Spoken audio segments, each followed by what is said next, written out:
Jeremy's Midnight Media Show with your host Jeremy. On today's show we have JTM Productions.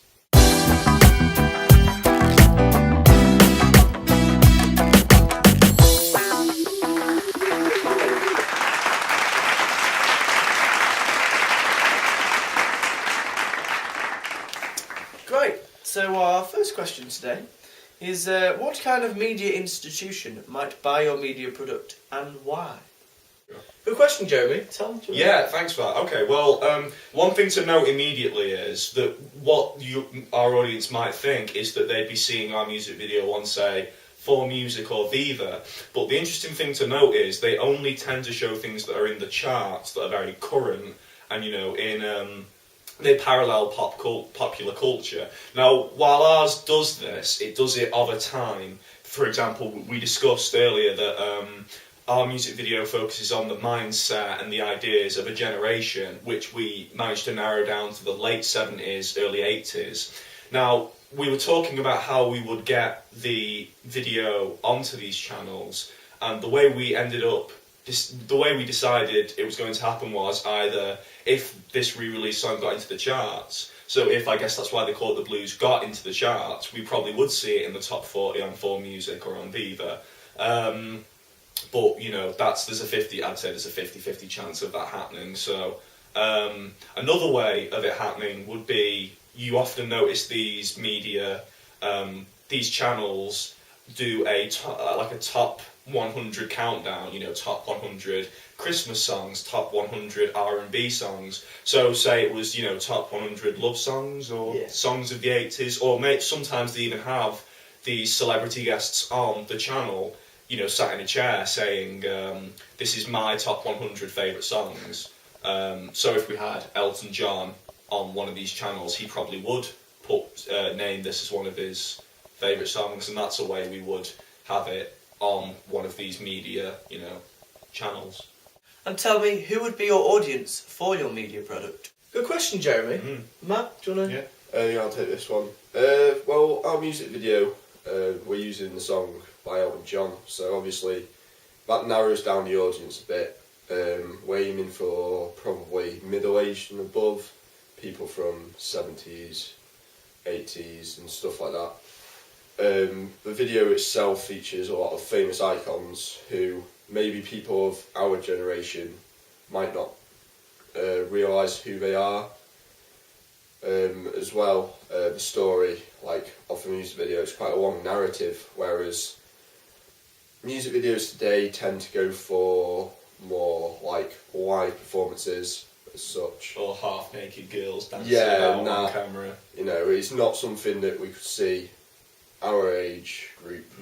It would be popular. Be more the parents of our age group. Address and attract your audience. The basic way that we addressed our audience was using famous icons of the audience's time, such as Elton John, Elvis, Ozzy Osbourne, John Lennon. One of the main things is we've actually been criticised for only targeting a small audience. You know, we're trying to cater for a niche audience, and those are people who grew up or were around in the 70s and 80s, who know this music and will appreciate the references. Now, our response to the criticism is that modern music today, you know, Jessie J, Girls Aloud, whoever, they only cater to young. What have you learned about the technologies during the process? That's a good question, actually, Jeremy. I think Jamie has the most experience in this. Yeah, completely. We've learned loads with using all the technologies through the process. The main one, which was the new one, was the new camera. We found the good points of it is it's a lot smaller than the one last year, so it was compact, easy to carry around with us. But on the bad side, it was because it was smaller. It picked up our shakes and very sudden movements a lot. It amplified them a lot more. So it was harder to edit them out, and physically harder to film. Another problem we found was that the battery life was it wasn't very good at all. Not at all. So we had to have a couple of backup batteries charged up and kind of constantly on a cycle of charging them up through the process. Otherwise, we could only film for a couple of hours at a time. YouTube is another technology that we've learnt about a bit more this time. The kind of the longest section of YouTube is when you upload them, and it can take sort of 2 or 3 hours. So often we'll be editing sort of in the evening time, and then so it'll be ready for the morning. You leave it uploading overnight so that by the morning it's ready.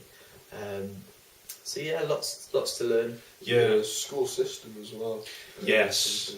Yeah, school system isn't quite as compatible Yeah. with our home computers or laptops as would be ideal. I know, so yeah. It's also not quite as robust as we'd like it when we're doing classwork. I mean, I think we often found we'd be blogging and doing a lot of work, and then a week it would just the crash. page would refresh. Yeah. We'd lose our work. we'd lose all of our work. So we that, upload videos and then you click save and it wouldn't save it. that taught us that real value of saving. And tell me, in what way does your media product use, develop, or challenge forms and conventions of real media products? Good question, Jeremy. Actually, that's a good point. I'll field this one. One of the ways we use the normal conventions of media products, such as music videos, is we use the template of a music video. So it's the idea of the ideas discussed in the song put into visuals. So I guess that's why they call it the blues. We had Elton in a situation where he's got the blues, he's a bit of a down and out. We used the convention of a narrative to tell the story. But we tried to develop this in the sense that we made the narrative very, very strong, very episodic. It's all got strong continuity. And another thing as well that I like to think we did was we didn't treat the audience as if they were perhaps Secondary to... Yeah, secondary, ill-informed. We definitely address them as if to say, we know you know these characters, have a look at this, rather than, you're stupid, you don't know what's going on, so we'll explain it to you. The whole thing with our video is we rely on the audience's knowledge. We need them to watch it and go, oh, there's Ozzy Osbourne, there's John Lennon. It is a very there needs to be a strong bond between us and our audience. That's definitely a reason how we challenge The conventions. Yeah. As like today, the only direct address you get in music videos is often when it's done from a live footage, when somebody might turn to a camera and wink at them, instead of a full-on definite direct address to the audience. Yeah, because that is a way we've challenged the conventions, because most music videos are very short, bit of visual razzle-dazzle, as it were, whereas ours is, we're trying to communicate a definite message to the audience. Yeah.